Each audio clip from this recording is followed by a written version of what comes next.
introduced you, yeah, but this is the second time. We're doing a take two, by the way, guys, because we had some IT difficulties and I don't really have IT people, so I have to figure it out on my own. But Rick, bruh, Thanks, thanks bro. for coming through, man. I appreciate it. Thanks for having me. I know we've been meaning to do this for a while, and this is me and Rick like on a day to day. This if we ever talk, yeah, we're just talking about anything and everything. We don't really, have an audience. But for those that don't know, Rick's a pro boxer, but not only that, he's a good human being, and he's one of the big reasons that I got to kind of switch to boxing as well, and we went through a crazy journey which we'll get into. But yeah, Rick's I mean he's been doing this probably boxing for some time now, yeah, like since you were in your teens. Yeah, since I was 17. Talk a bit about that, man. What got you into boxing, and like when did you kind of start, and talk a little bit about, I guess, your beginning of your journey, man. Yeah, sure. So when I was young, I've got 5 older brothers, and they used to bash me up when I was young. Yeah, it always starts like that. And even my mum still tells me the story that when I was about 13, I said by the time I'm 21, I'll be able to bash them all. And so I started boxing. I went to the gym like occasionally when I was maybe 15, 16, but I only really started training properly when I was 17. Yeah. So I had my first fight then, and I had 25 amateur fights. Yeah. And I was going hard with it, man. I loved it. It was awesome. And, what made you? What was it that really kind of drew you into it? I love the challenge. I love pushing yourself. It's you against you. Because I did team sports like football, soccer, and that. But mate, I didn't like having to rely on other people. And I like the boxing. However, you can be as good as you want. Yeah. It's all up to you. It's so funny you say that, bro. And I'm so happy. It's so funny. Like, you're reading my mind. That is to a T how you explained it is what I tell people as to why I do it. Because I'm like, when you have more than one person, right? Unless the other person goes harder than you, which is what you're hoping for, right? Yeah. You're fucked. You're depending on everyone else's work ethic, right? Yeah. Whereas with stuff like boxing and whatever you do, where it's you competing against you, it's how much work you put in. For sure. So you're in more control of the result as opposed to 100%. Being team sport. And that's why I hated it, man. Like I love rugby league. I love playing like Ostag and stuff like that as well. But you have a couple of guys that are, keen, real keen, and I'm just competitive in general, bro. Yeah, they're just thinking, Tuesday, go play with the boys. Yeah. I'm thinking like, fuck it, we're gonna war, bro. We're gonna win this. Turn it on. Yeah, turn it on. Come on, bro. I'm not here to participate and be like, we had a good night, like, you know what I mean. So, but and then, so the 25, you said you had about 25 amateur fights. Was that all kind of within Australia? And, so what it was, I fought, I won the state title quite a few times. I fought internationally in that. I went in the Arafura Games, which is it's like a little, it was in Darwin. And there's probably about 10 countries in it, like Ireland, England, and stuff like that. Yeah. And I fought the Malaysian champion. I put 2 8 counts on him, and I thought I smashed it, but then they ended up giving him the decision, and so I was spewing after that. But the guy that ended up winning the gold medal, he was from Canberra, and I ended up fighting him a couple months later. And I smashed him. I really stopped him. So it was good. Fuck your gold medal. It's like this motherfucker. Took everything. Take my prize. Take my prize. And then you eventually transitioned to pro. Like was that almost imminent, or you took a bit of a? No. So what ended up happening? I because I was in the finals for New South Wales to go to the Commonwealth Games. Yeah. I was training at the Institute of Sport in Canberra. Yeah. And the week of the fight, I ended up breaking my ankle. Yeah. So I was doing the hurdles, and I snapped my ankle on doing the hurdles.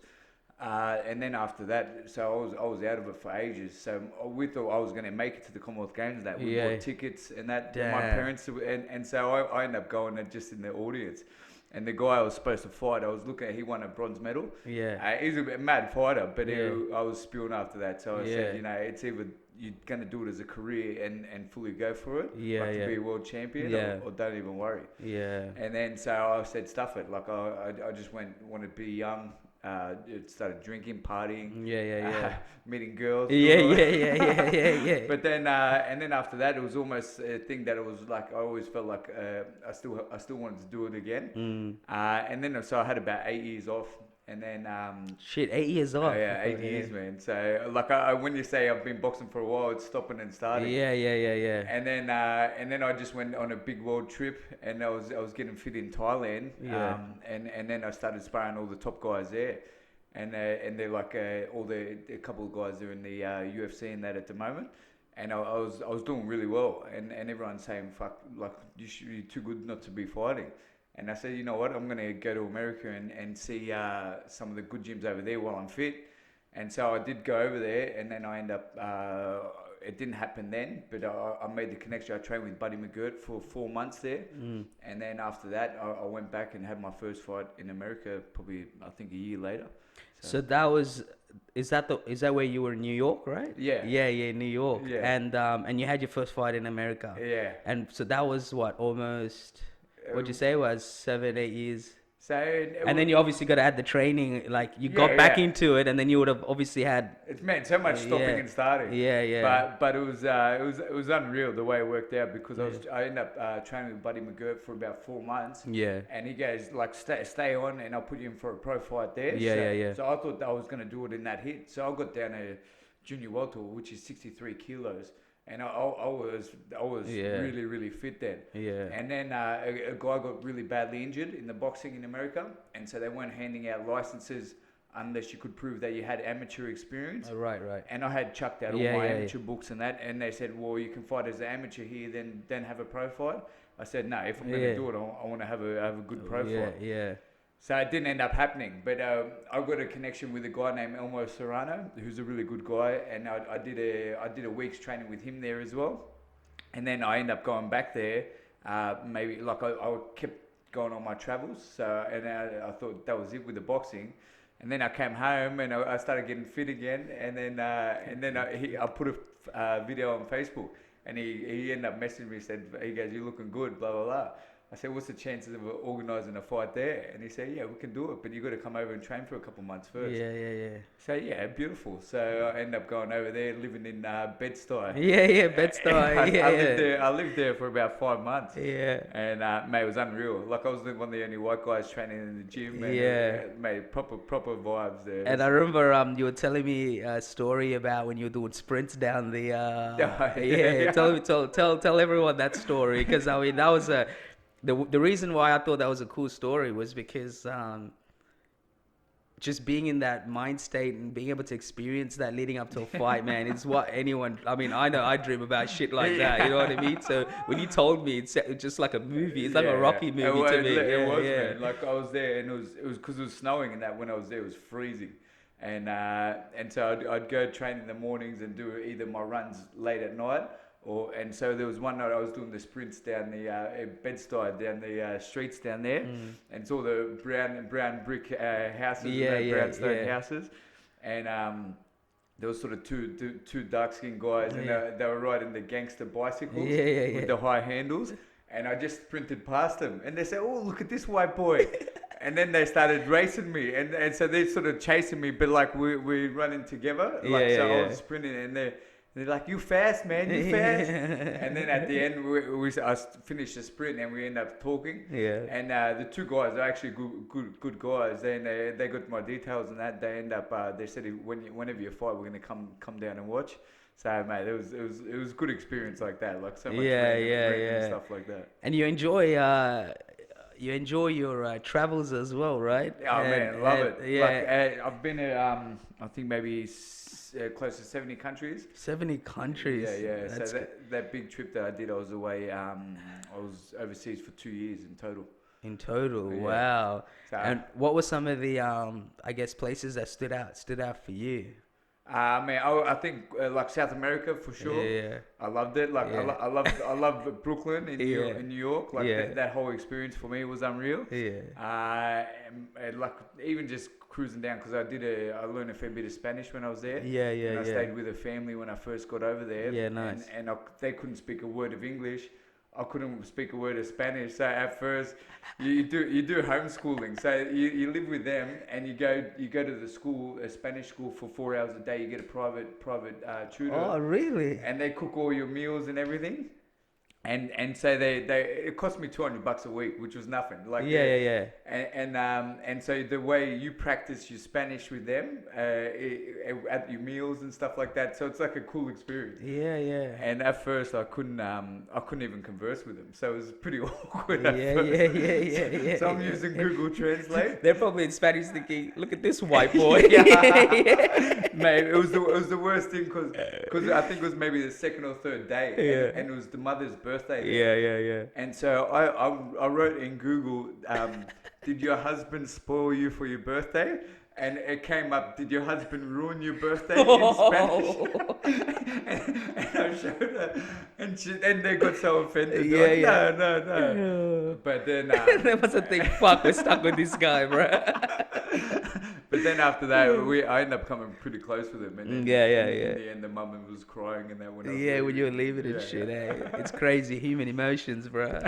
You get connected. And then, because the one that I remember that really stood out to me, one of the stories was I think it was Norway where you went in the glaciers, right? Yeah. Tell me about the story about that, and you know how when you guys were going with a tour guide and you ran into a guy in the middle of a blizzard, right? That was crazy, man. So we're in Norway, and we end up there's a hike there called Trolltunga, and it's like it's a 20, I think it's 27 kilometers, the hike in the day.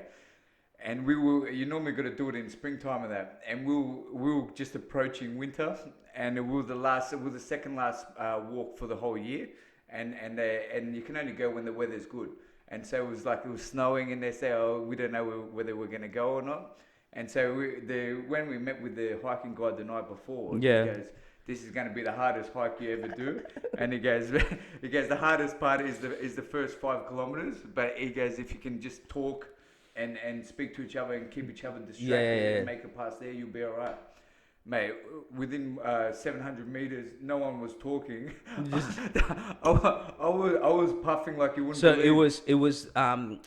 It was more so the temperature, the air, and all that was made it. That difficult. It was crazy, but the first kilometer was like super steep. So you got you got spikes, you got stocks for the hiking and that, and so we did it. And there was 2 girls and an Asian guy in our group, and the guide. And I said, mate, if these girls want to stop, I'm fucking stopping as well, because it was that hard.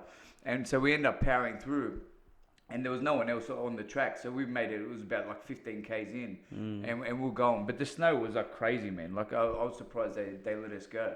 But then out of nowhere, the guide's like, he goes, I don't think we're alone on the track, because he saw the trail. Yeah, damn, man. He saw the footprints. Yeah. And then so we're like, well, okay. So we kept walking, and then in the horizon on the mountain, you see like this guy he's just standing there, and we end up catching up to him. And the guy was just a dumb American guy that he just went for a wander up the hike, and he ended up getting lost. And this guy, he was about to have an asthma attack. His puffer, and he looked frantic, and he said, please, he goes, if you guys leave me here, I'm gonna die.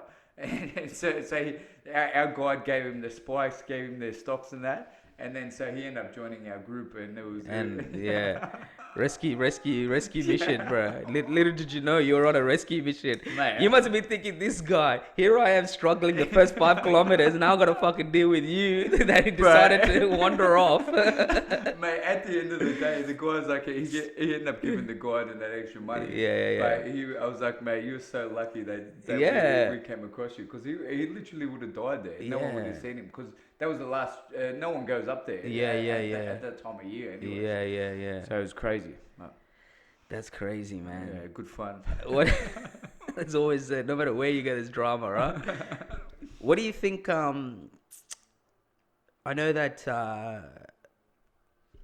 especially like with boxing, you've had some hurdles, right, with your health as well. Yeah.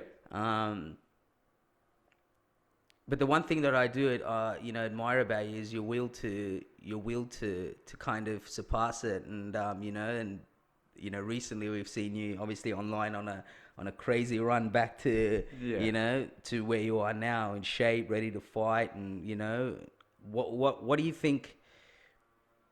What do you think is like really drives you in those moments? Because for a lot of people, it's easy to just be like, man, that's it. Yeah. And I've heard you say that's it, but deep inside, like, it only takes, a little bit of that, that fire to burn your belly, and then you're like, nah, fuck this. But what do you think that is in a human being? I mean, do you think it's something? Do you think it's something that's given? Is it something that someone has? Is it something that you develop? Like, what do you think it is? Because it's serious enough for you to easily say, I'm gonna walk away from it, right? Yeah, for sure. But you find yourself back all the time. Yeah, So what is it? What do you reckon it is that? Mate, I like the thing for me. I feel like it's I know what I can do, and I've been in there. I've sparred most of the best guys in Australia in that, and I just know that if I got the chance or to really show, and for me, it's almost that thing. I don't grow old with regret. And sort of say, fuck, I could have been this, could have been that, could have done that. I always think that it's better you just go for it. Whatever happens, the way life unfolds, that's as long as you give 100%. For me, that's a big thing. And it's almost a thing. It's like I think it's a commitment. So if you say, fuck, I'm gonna do it, it's almost like, all right, well, you said you're gonna do it. Don't be a fucking bitch. Yeah.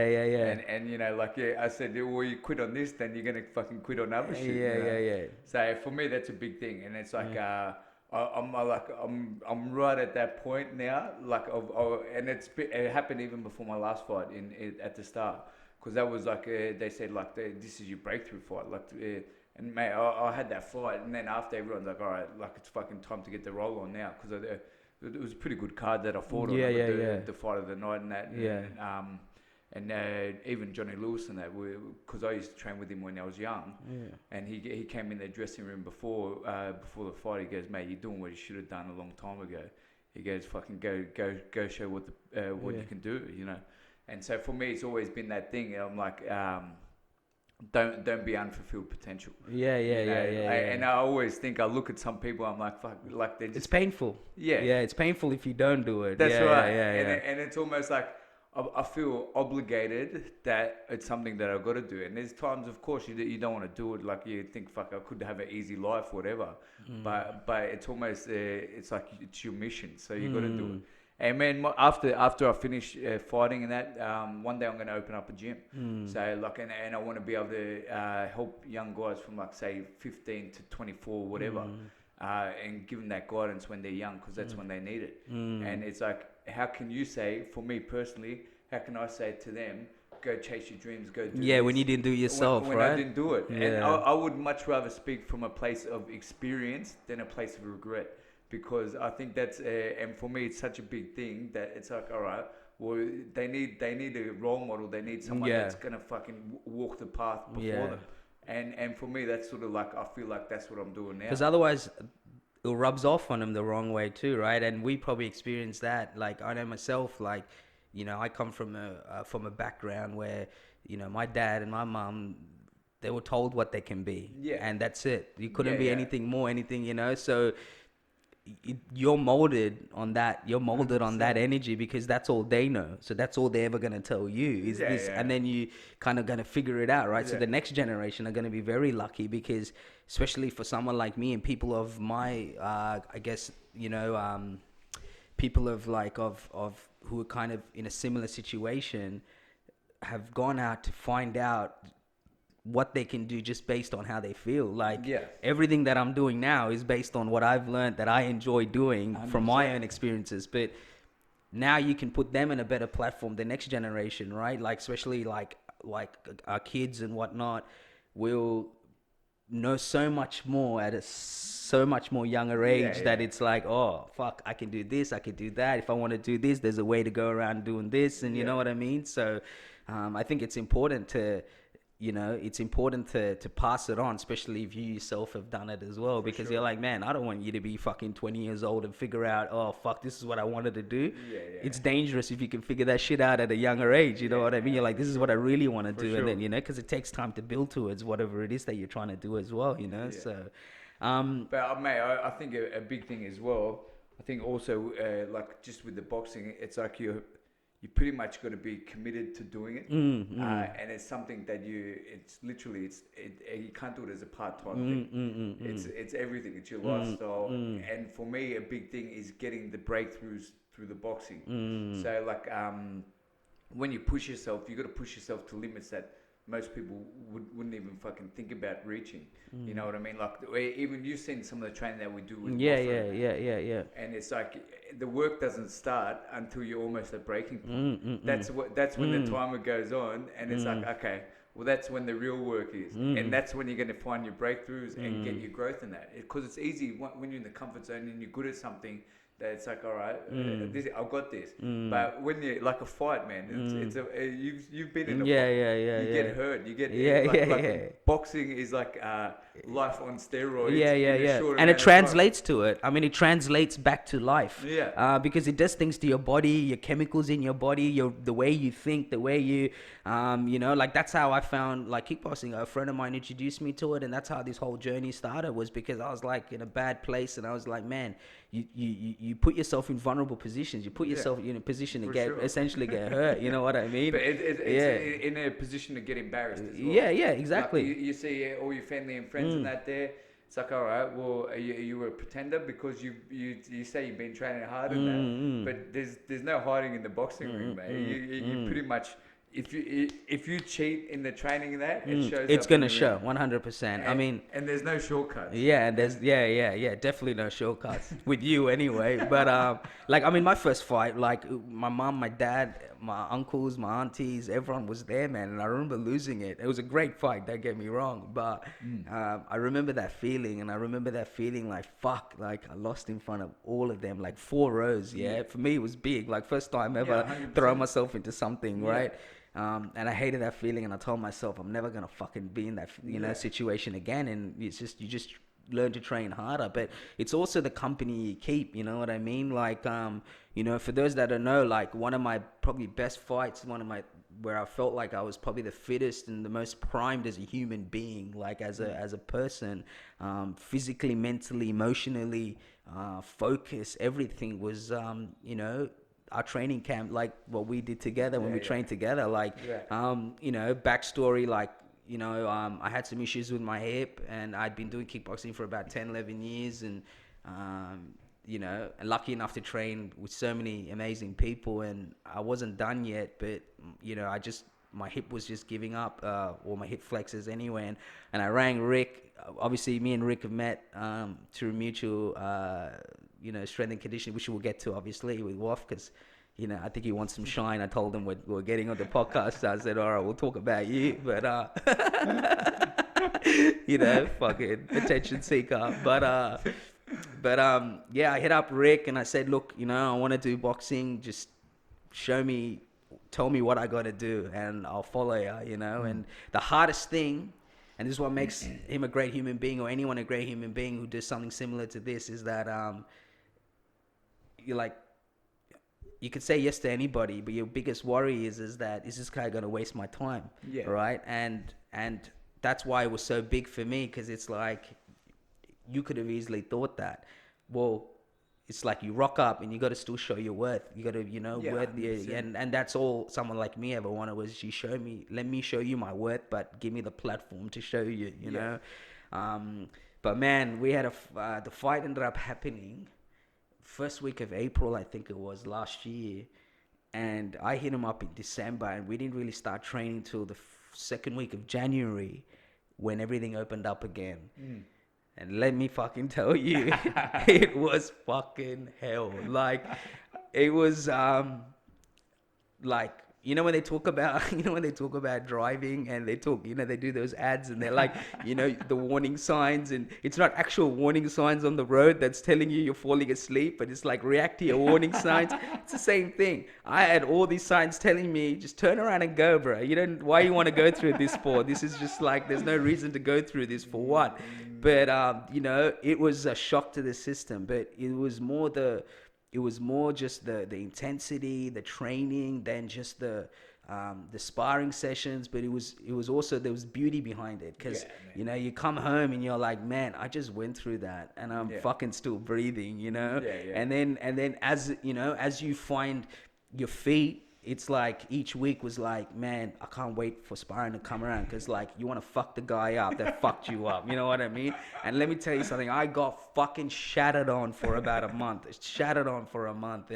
And you know, Kev and all these boys will tell you, by the time April came around, I got my payback. You know what I mean? It took a while, but you know, like, it was just, it's a different feeling, and it's an addictive feeling, and I just feel like, you know, it's so, you always wonder, why doesn't everyone do it? But it's also not for everyone, you know. And I think when you figure out that this is who you are, you just got to have that part. That's why for me, training is such a big part, because it's just, you find out about yourself, man, and then it just, it translates to life, because when you do certain things, you know the focus that you need. You know that there's a process behind it. And it was funny because I knew in January, I knew that by the time the fight came around, as long as I did what was told of me, that my body, my everything that I needed to be will be where it needs to be when the fight comes, you know. And I knew that already, because I had already competed before, and I'd always been training, so I know that methodology, I know that process, and that formula to success is just consistency and turning up,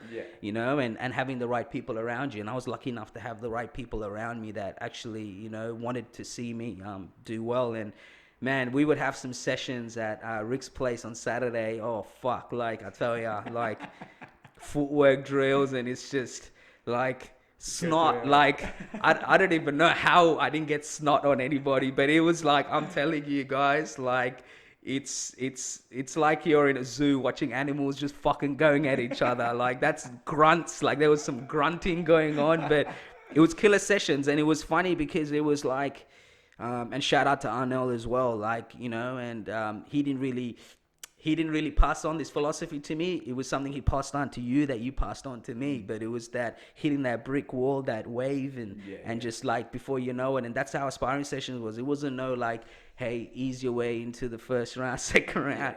It was the first round, and you just fucking going to town, so that you know, you get to a state of being completely fucked up, blowing your lungs, and then it's like, you're not done yet. That's when it all starts, like you said, you know. And then it's, you know, then you start to really box, you know what I mean? Man, and 100%. That change, that is something that I learned.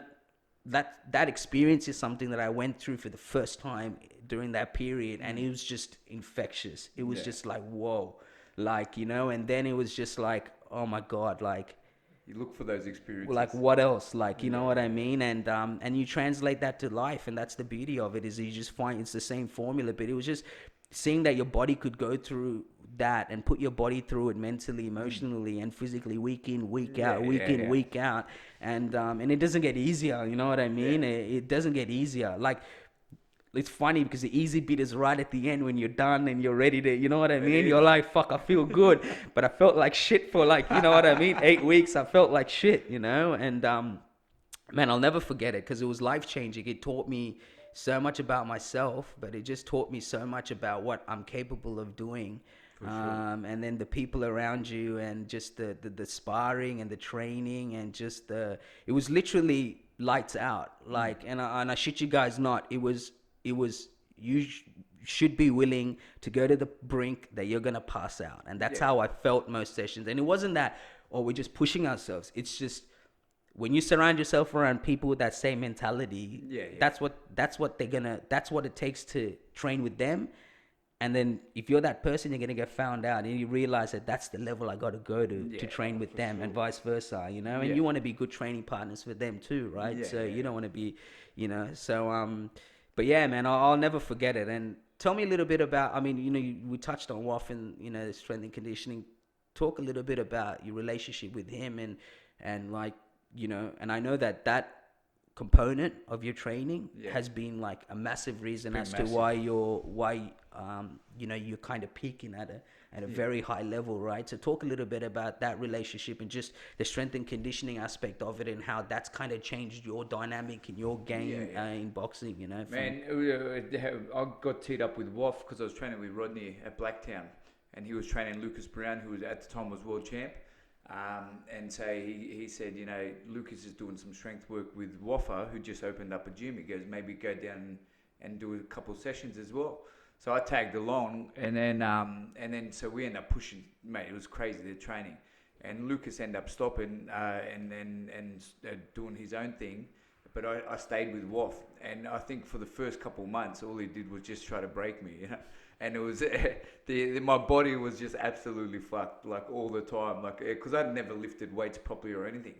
And when we were talking, because I said I want to have a pro fight, and he said okay, and we're talking about goals and stuff like that. I said my goal is I want to be super explosive, like exciting, like I said, because I always had good hand speed. But I never had that knockout one punch power. I said I want to be super explosive. He goes, all right.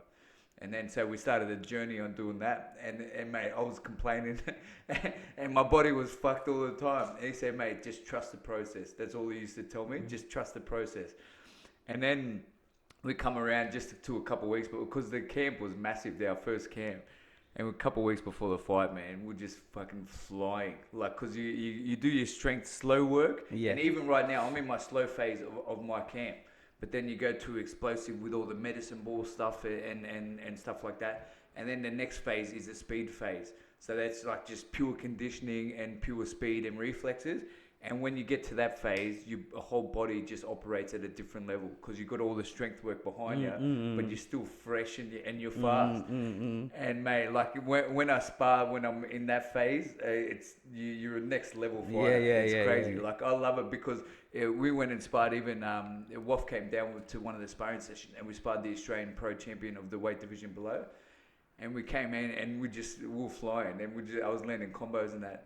And the guy, the coach said after, he goes, that was pretty fast pace. I don't think you guys will be able to keep it up for 8 rounds. And Woff goes, mate, you want to make a bet? He goes, believe me, we can. So it was good. Like, and mate, I couldn't do it without Woff. He's been a big part of it. And even because he doesn't do coaching in that anymore. And I said, mate, because he's seen me training, he goes, I've seen you training a lot. I said, mate, I think we should have a talk. Yeah. That's all it takes, eh? Yeah. And then so we end up talking. I say, I want to go again. Yeah. And he goes, all right. He goes, let's fucking bash this guy. Yeah.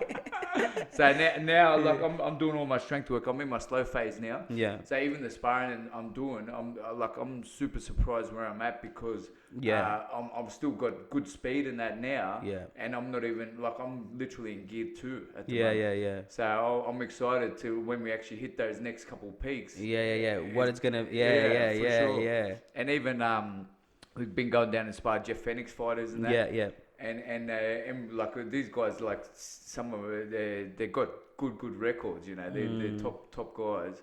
And I'm excited to see what happens when I aspire when I'm in the next couple of gears. You know. Yeah. Because I was talking to Jeff and he goes, mate, you got good skills in that. I said, mate, to be honest, you see me when I'm in gear 2. I said, wait for the next few weeks. Yeah. So it's good. I mean, it's just it's amazing.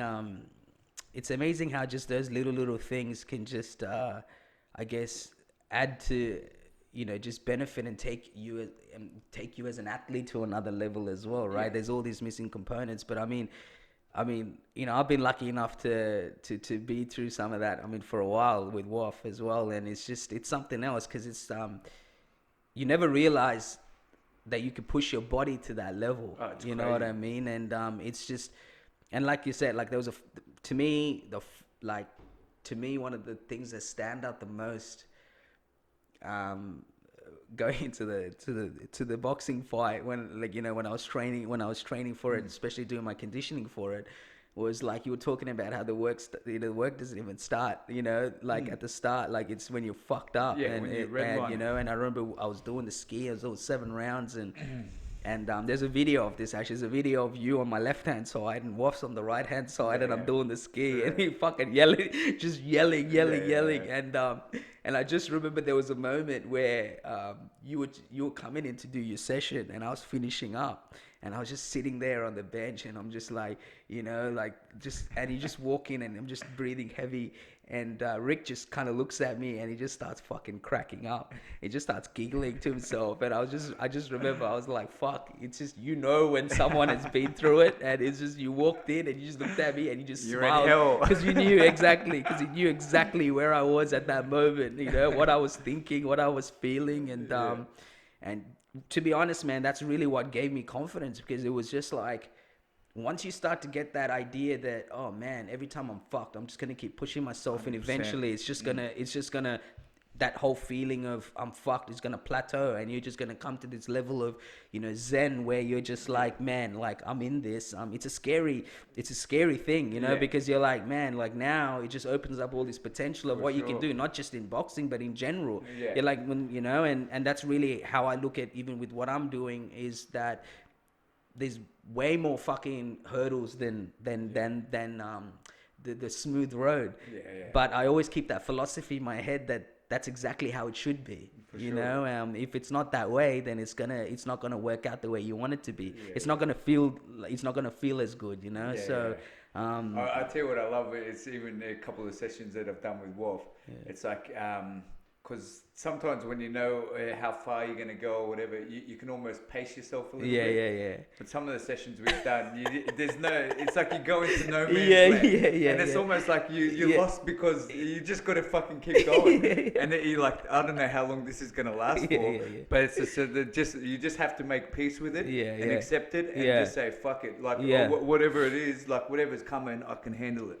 And it's like when you can operate in that level, like, say for example, we used to do things where we'd be absolutely fucked. Like I had no gas in the tank, but then he'd get you doing stuff where you have to think as well. And so then you almost you're learning to think under those times when you're under pressure or you got no gas in the tank, and that's when it's that like, real fatigue. And when you're in a fight, because that's exactly that's really what you're gonna have to do, right? And so it's all just muscle memory. Like even my last fight, I didn't even think about what combinations or anything I was going to throw. I was just like, just get in your flow. Like, just all I was thinking, just focus on your breathing and just get in the flow. And that's all it was. Just a little bit of rhythm, and everything just comes from there, because you should have programmed it all in your training in the lead up. So all the reflexes, all your muscle memory, it should be all there. And it's crazy.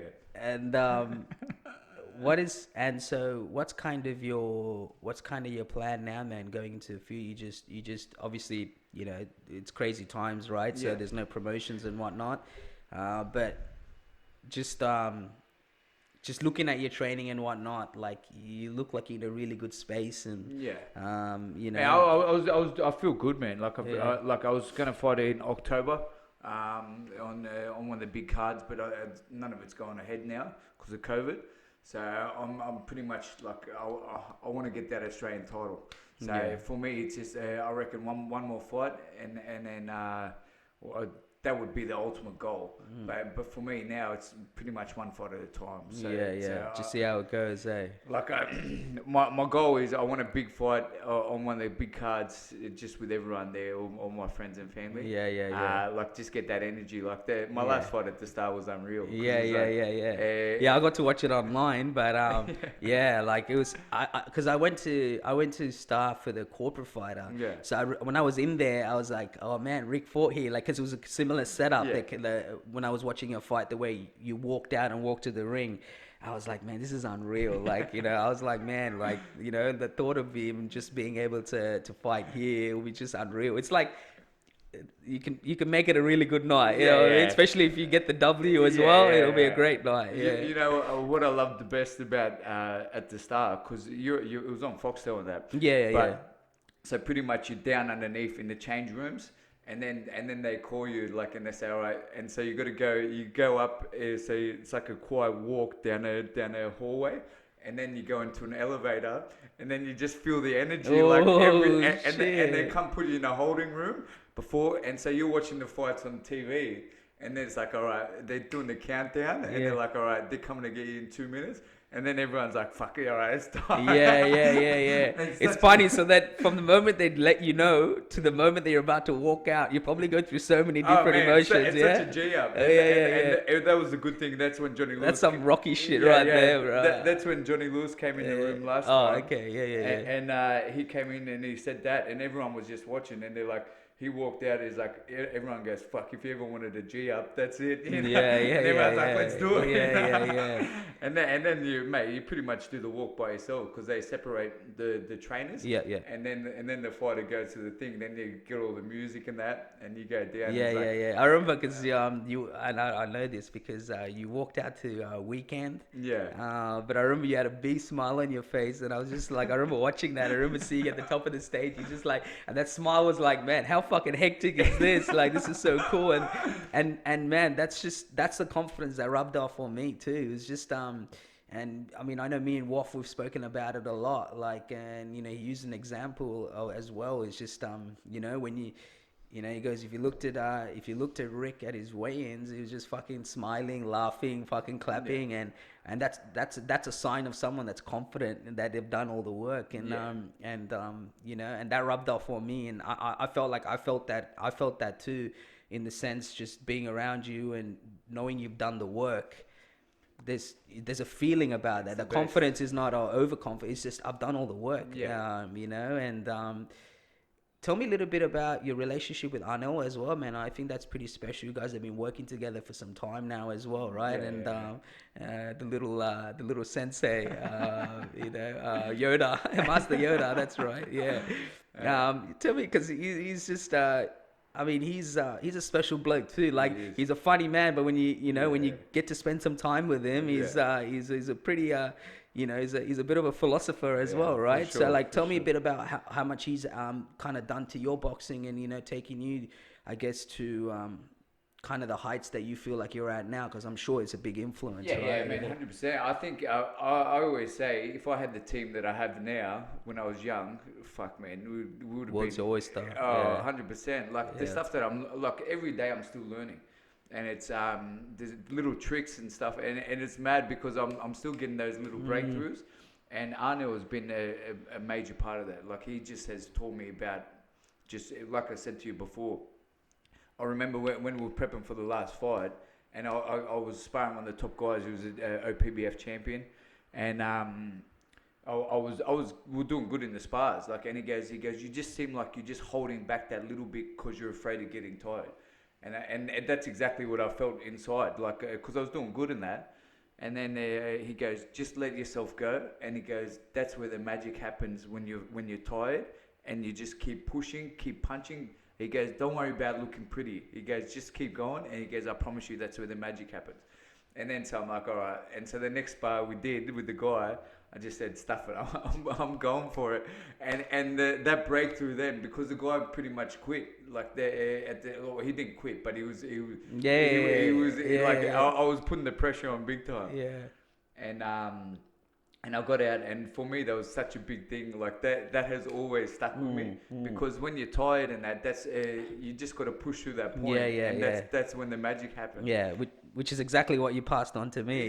But Arnold's been unreal for me, man. Like, I think a combination of him with Waffer and that. Yeah. Like, my power, I never used to hit. My power, I think, is my biggest strength at the moment. Yeah. Like I'm hitting guys even in the sparring now, and it's hurting them. Even just with you seeing we were talking about the jabs and that. Yeah.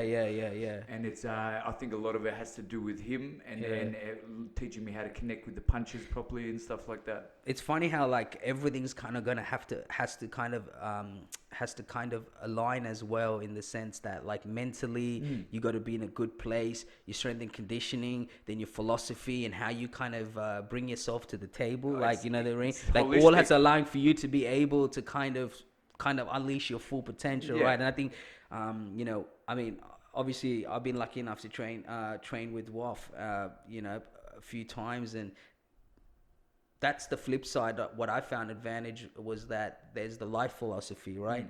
And really, when you're fucked up and you're in that state of mind, that's what keeps you going. It's not, oh, I'm fucking strong. Like, you're strong, but it's that purpose. It's that, Yeah. what are you doing this for? It's like, are you gonna fucking give up? And and when those things get put into your head and your mind and starts flooding your mind, you're like, I felt like that's what kept me going. Yeah, Was yeah. just the idea that, man, like I'm expected to like fuck up, and I'm expected to like blow my lungs and quit, like uh, one of our It's mutual, bigger than you.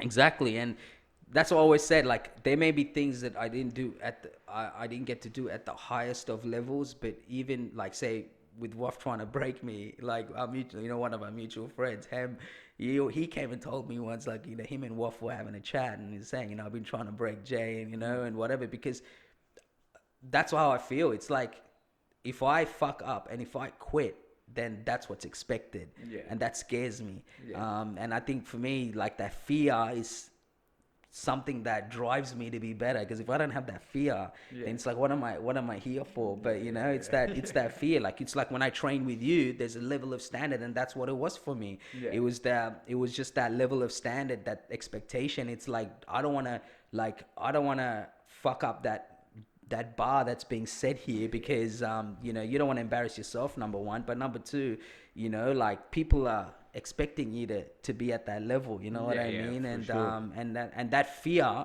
is where you're like, fuck, I don't want to, You gotta play your part. I got to play my part, exactly. And like, I got to experience even like things like shout out to Dan as well, like with Qigong and all these things, and that's something that I never really got to do with my training, right? Yeah. Like, and I remember we used to sit and talk about the output, but we never do the input, like how we're doing things to relax ourselves.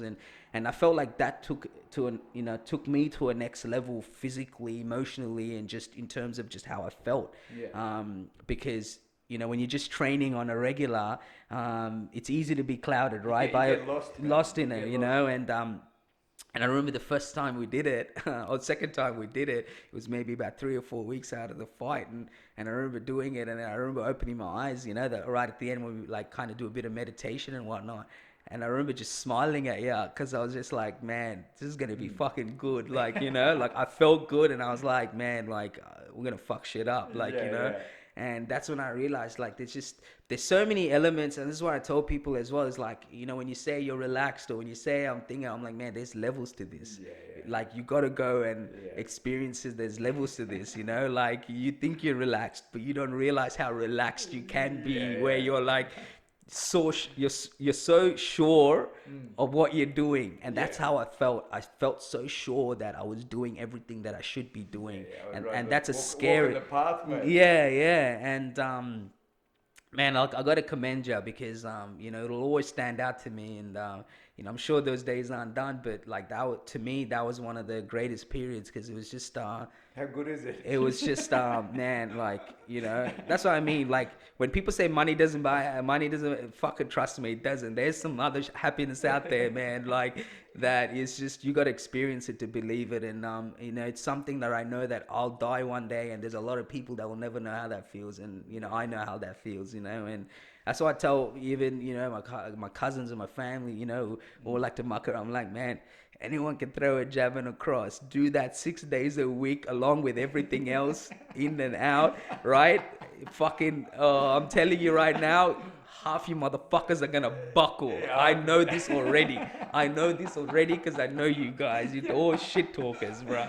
That's what I tell them. And I always say, like, and you know how it is with fucking brothers and every, like, cousin, older, like your family, right? It's always that fucking alpha dog, you know what I mean? But it's funny, because like, I'm more relaxed, because I'm like, man, like, you think you're the big dog, man. I gotta go to the gym every day and deal with big dogs, you know what I mean? Like, it's funny.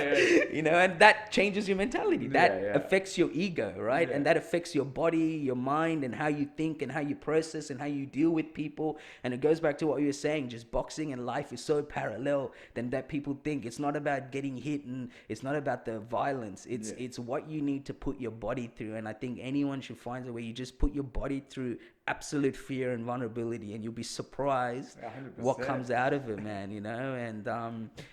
And like, I always, man, like, I wanted to always, and I've always told you I appreciate it, but man, like, that work ethic, and and what it showed me was that I belonged. Yeah, for you sure. know, and I don't really big up myself much, but fuck, You I earned went your through spot, it. bro. I was there. Like, people don't really, like, I don't talk about it, but I was there. And like, I can't explain to people what it took for me to do that week in, week out, and the expectation. But that's why, for me, I like to set the bar high. And how I set the bar high is I surround myself around people that the bar is so high that, man, even if you fall short, you're 100 times better than what you were Yeah, months ago. for Not sure. just in fighting or whatever, but just as a human being. Yeah. Because you just gotta, you gotta chase, you gotta Yeah. chase the crown. Like, who's the guy? You know what I mean? And For sure. and I remember, like, kind of as we're closing it off, but some of the sparring sessions, but we sparred some guys from other gyms, if you remember, leading up to my fight, like 2-3 weeks before or something. And I remember it was, oh, Rick, fuck me, Dad. I remember coming home, and I remember telling the missus, I was like, it was like a movie. Like, the whole ring was just fucking covered with, like, boys from the gym, and they had some people too, but it was mainly the boys from the gym. But it was just like, it was like an unsanctioned underground fight, Yeah, like, yeah. feeling. You know what I Yeah, mean? yeah. It's like, yo, like, you think everyone's watching? Now everyone's watching. Like, you know what I mean? Like, everyone is literally The watching. spotlight's on, The mate. spotlight's on, and I remember Rick was in my corner, and and yeah, like, I think within, like, we did 3 rounds, and then Arnold called for a fourth round. And I remember being in the corner, and I remember you whispering into my ear. I'm like, dude, he doesn't want to be in there, man. Like, Yeah. you know what I mean? And I remember, like, I remember seeing his face, Yeah, and yeah. he's just I couldn't, still remember those yeah, faces. couldn't Well. handle the pressure, like the breath, like, he Yeah. just, his breathing was out of control. Yeah. And for me, it was just like, man, like, I've been here before. I know what it feels like. You Yeah, know what yeah. I mean? And it was just, it was one of the crazy experiences. Like, I'll never forget it, man. It's like, Welcome to the doghouse. yeah, welcome. That's right. Yeah, yeah.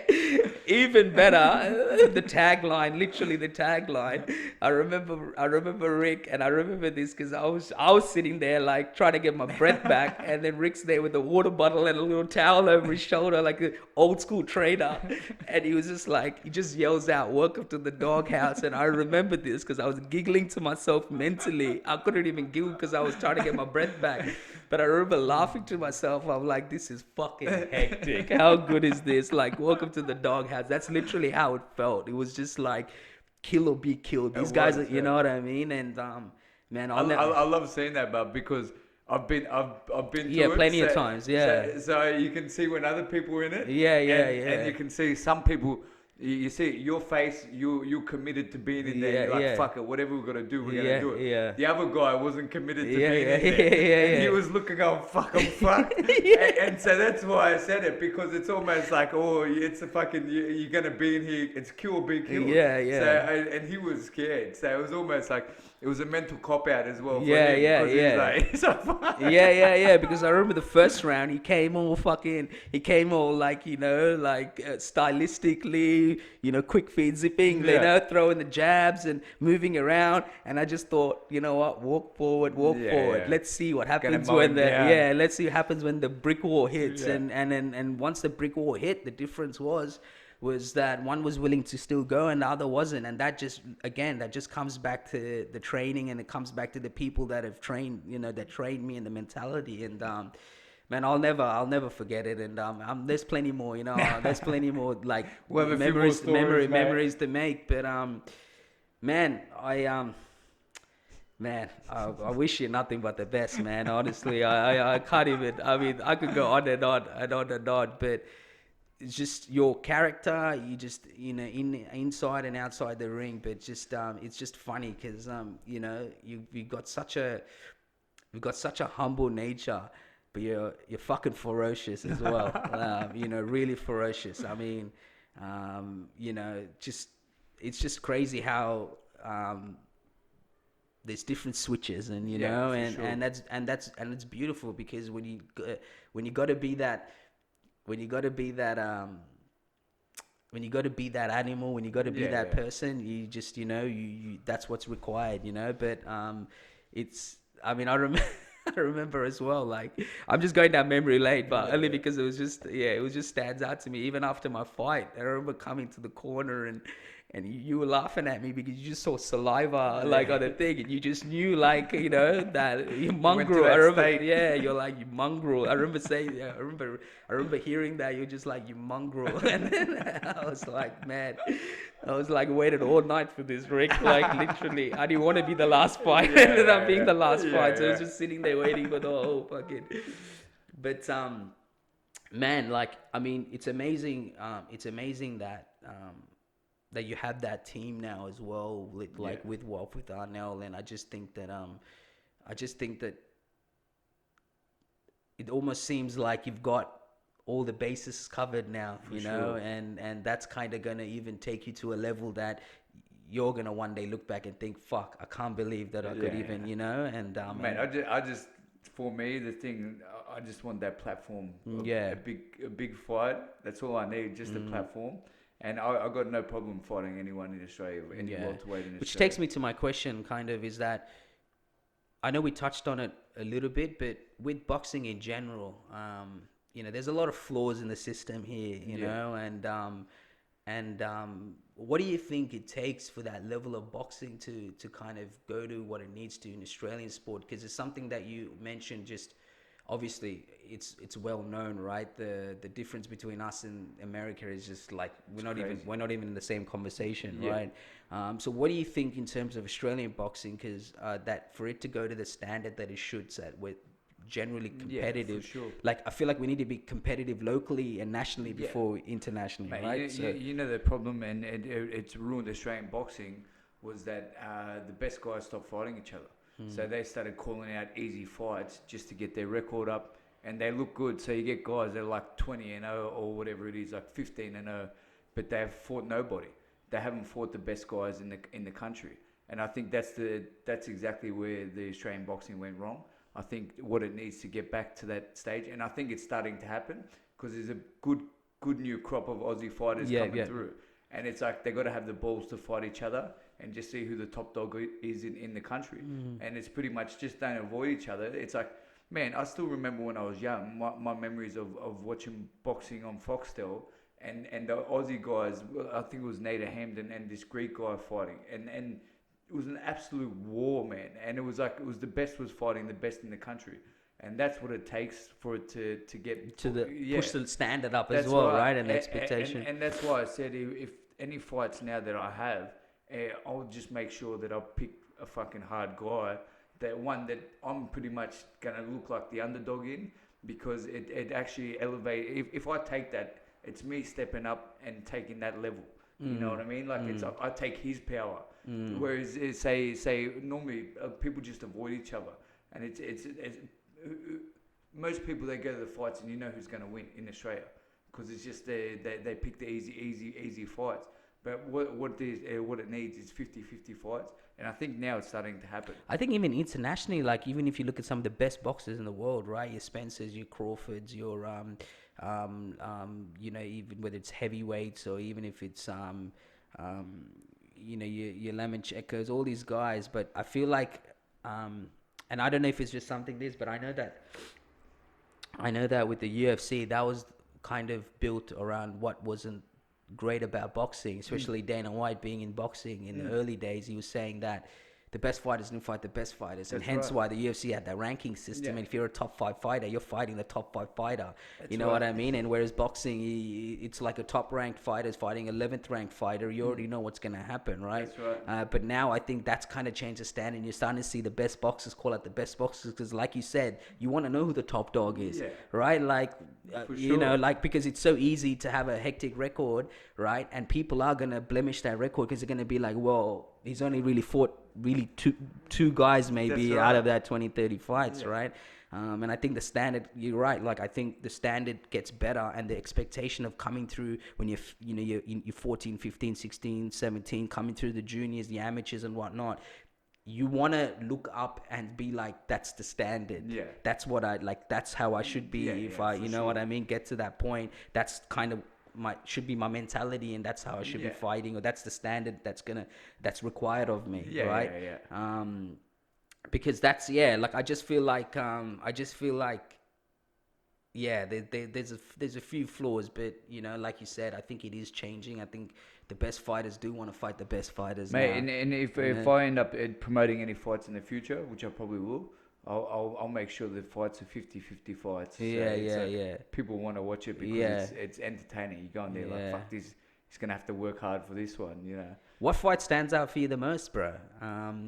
Whether it's amateurs or pros, like what really stands out for you that kind of, I guess, hit you in a different way compared to different fights, whether it was leading up to it or just hurdles or challenges. What made that fight like For you for myself, yourself? Yeah. man, no, I think my first fight in America was my highlight because, man, I still remember just running around like it was the park in Brooklyn. It was like the Central Park. Central Park, yeah, yeah, yeah. And mate, like it just being in that environment, I was like, "Fuck, I'm in America. I'm gonna be fighting on the big cards." And I was one of the only white guys on the card, and it was just that whole experience for me. I was on the other side of the world. I was there by myself. I was like, "Fuck, this is like proper sort of Rocky styles, you know." Yeah. And that lead up for me, it was unreal. But also my last fight at the start, because having everyone there it's a mad energy when you got all your family and friends and that there, and it was just like I was more nervous for that fight because I was like the guy was supposed to be a hard fight, like he had fought he's had 10 fights or whatever, and he had just beat Manny Pacquiao's cousin. And I was like, like everyone was saying to me in the lead up, they're like, don't sleep on this guy. He's gonna bring it. So for me that G up, because everyone was saying I was the underdog. I was like, yeah, it was such a good experience for me because it was like, all right, well, it's like you putting your balls on the line, like it fucking make sure you Yeah, yeah, get yeah, hard. yeah, yeah, yeah. And it was just mad having everyone there, like even after, like in there, because I had a hotel room in the Star. I didn't Yeah. even drink, like Yeah, yeah, I yeah, just yeah, went yeah. up, but everyone else was drinking pretty hard, Yeah, yeah, yeah. and I was just sitting there like, For man, them, it's a mad night, bro. yeah, yeah. That's what I was telling you. I was like, the whole thing about the star. I was like, this could be a great night if you make it right. You know what I mean? You win, and then it's like, oh shit. I just remember just the feeling. I was just like, "Fuck, I did it." You know what I Yeah, mean? yeah. Like, That's amazing, bro. and that Yeah, feeling is, there's no better feeling in the world. Seriously, there's yeah. not. And it's just that you just face yourself that many times in all the training sessions when you want to go easy or you say, "Fuck it, I'm done," whatever, and you just push through it. And it's like you're versing yourself. When I fight, I'm not even versing another guy. It's just your whole thing, because when you're training in the lead up and that, it's all about you versus you. If you want to sleep in or you want to fucking go easy in this training session, that's the weak you winning. But it's always you like, all right, be disciplined, be fucking firm with yourself, and that feeling when you overcome your own sort of weaknesses and that, it's a bit like it's the best feeling in the world, I think. Yeah, definitely. I mean, because like you said, it's easy to quit. It's easy to walk away. There's many moments where you're like, man, fuck, or you know what I mean? Yeah. Like, I don't want to be here. You know what I mean?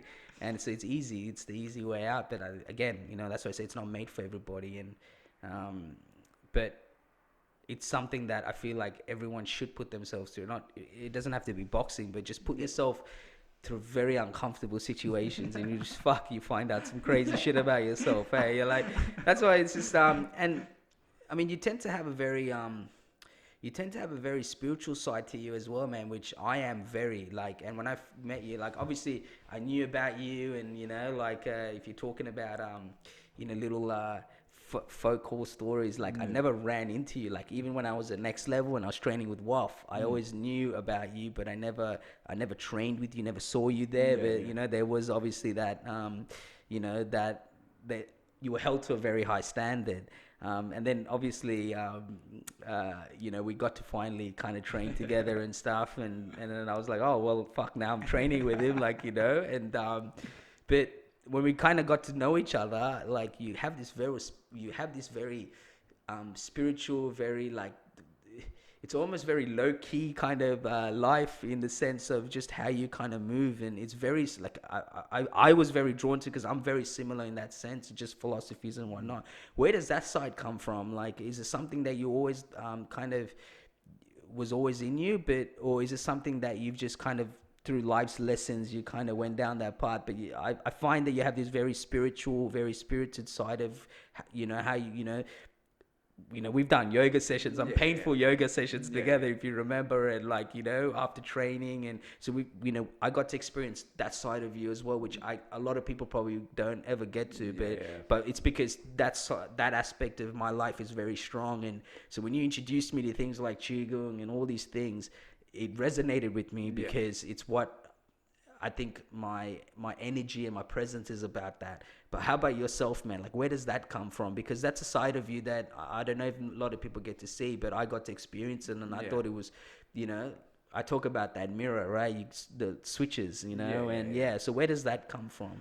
Man, I think it's both born with it, and then also it's something that I've learned from my experiences as well. Yeah. I think a big thing doing my big trip overseas, because I was gone for 2 years, and just the experiences that you have there, it just changes you, man. And it's like then that there's more to life. It's not just not the experience that we're having here. Yeah, like what's at face value, right? Yeah. And I believe in God in that. Like, so for me, it's always been, and it's like, all right, well, what connects you with that?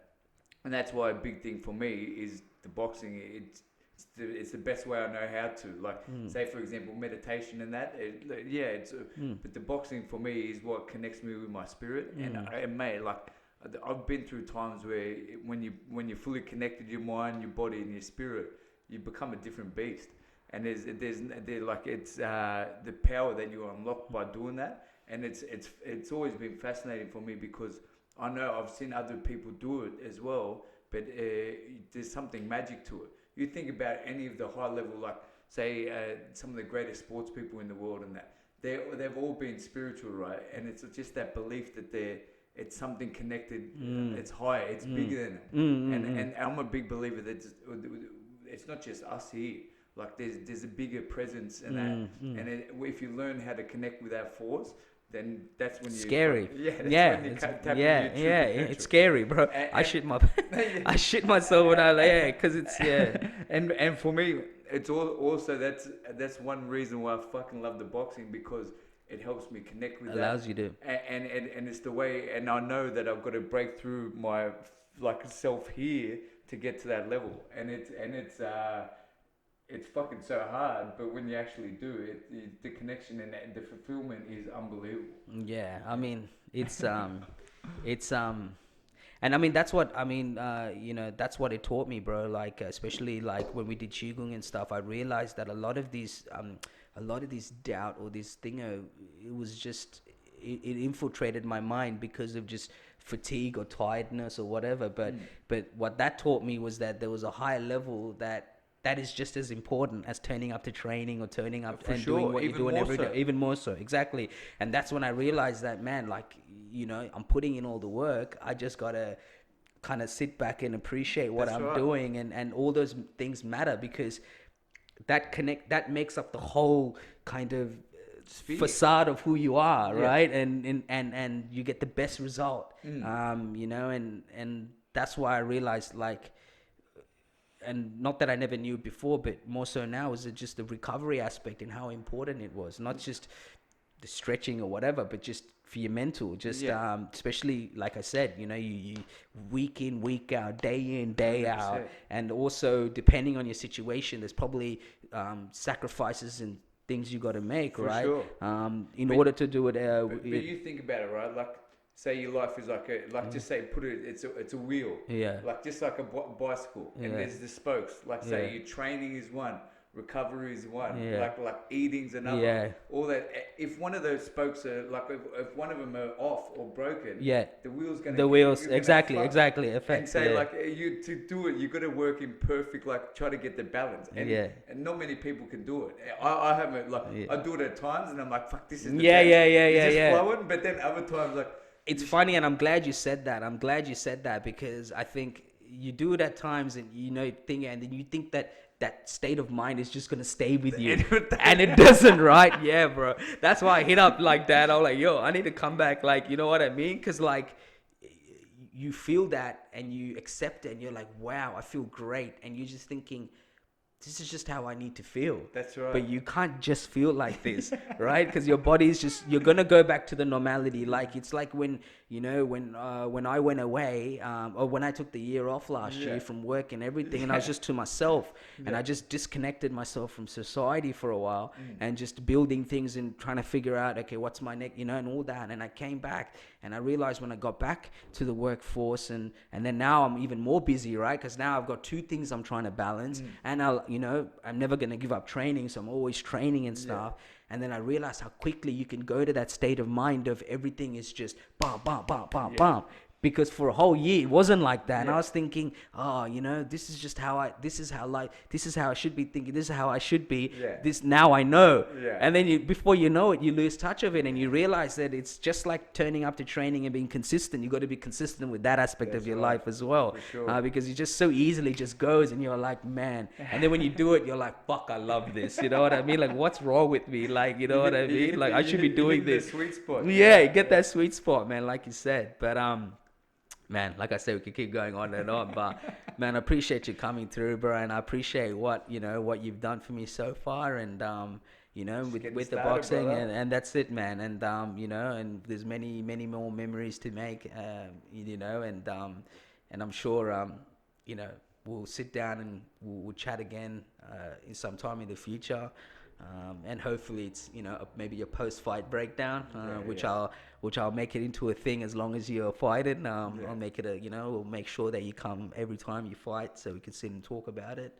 But man, keep doing what you're doing, man. Keep inspiring. I know that so many people online that see, especially in the last couple of months, seeing you from couple of months to go to you just started going hard, and and I know people I speak to that are common,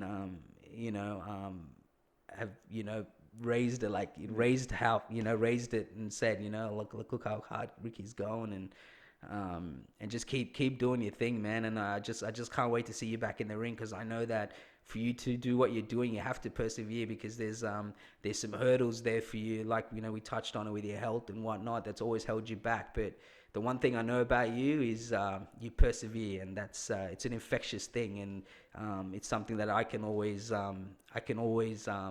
respect and understand, because for me, everything that I do, I have to find a way to persevere,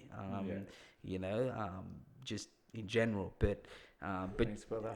But honestly, man, I always tell my wife as well, I'm like, I've met so many people in my life, but the people that I didn't expect to meet are the ones that have impacted me the most, and I didn't see it coming, like when you're growing up, man, you just think you're going to know the people that you know, and you're like, this is my world, this is my bubble. Now it's like, I don't even think about the shit that I thought was my life when I was, and then all these people come in, and no one ever stays, right? So they just come in and out of your life, and that's just how life is, and they do shit that just changes your game, bro. You know what I mean? And you did shit that changed my game, bro. Like mentally, you just showed me, and it's more so showing you just pull people with you, man, and it's infectious. It's something. It's not easy. It's as much as boxing is great, and it's also can be egotistic if you deal with the wrong people, right? Because it's such your bravado. If you're with the wrong people, right, it's like, I could turn you off a little bit. You know what I mean? But with you, it's if you give the platform, man, it's a big thing, because like I said, when I came to you, even if it didn't work out, you said you couldn't, there was no hard done by. But the difference was you did, and not even just you did. We were in each other's lives almost every fucking week, like almost every other day, for like 3-4 months. That's a big thing, man. Like especially when you don't know each other outside of that, and you meet, you learn so much about each other, But to give that time, it's not easy, because I know what it's like. I know it's hard to give time. Everyone's got their own thing. Man, keep persevering, keep inspiring, and keep being yourself, man. I think I know your story's not done, especially when it comes to boxing, but I just think there's a whole side outside of the ring that I feel like you're kind of narrowing into, that you want to do, that's gonna just impact society, and like you talked about starting your gym, and I think you're a perfect person to do that. definitely have Arnold as head trainer, I reckon, because I think they need a good slap from Arnold, bro. You'll be having them in your office complaining like, "Come on, Rick, like, this guy's too much, man. We just, we just got, yeah, the Yoda, man. He just starts floating, like, yeah." But like things like that, man, that's in you, and I can't wait to see that come to fruition when the time, when the stars align, man. But man, keep doing your thing, and thanks for having me, man. man, nah, always, man, always. That's it had to be special, and it's the first time we're using the mics too, so that's why I was like, for those who know me and Rick actually sat down the other day. We had some technical difficulties, like I said, but I was like, man, we can't put this out like this, no way. Little hurdle, perfectionist, man. yeah, Persevere. that's it. I had to put my ego aside and be like, nah, you're just gonna have to fucking wait and get him again. And so that's why I messaged you, but man, nah, honestly, I appreciate everything you did for me, and I know there's plenty more memories to come. And man, I'm gonna, obviously we spoke about it outside, off camera, but I'll be working closely to document your next fight. I've got some ideas in my head that we'll talk off camera, obviously, because it's not a public information yet. But yeah, man, I want the world to through my platform, see what kind of guy you really are, man. So I appreciate you, my brother. All right.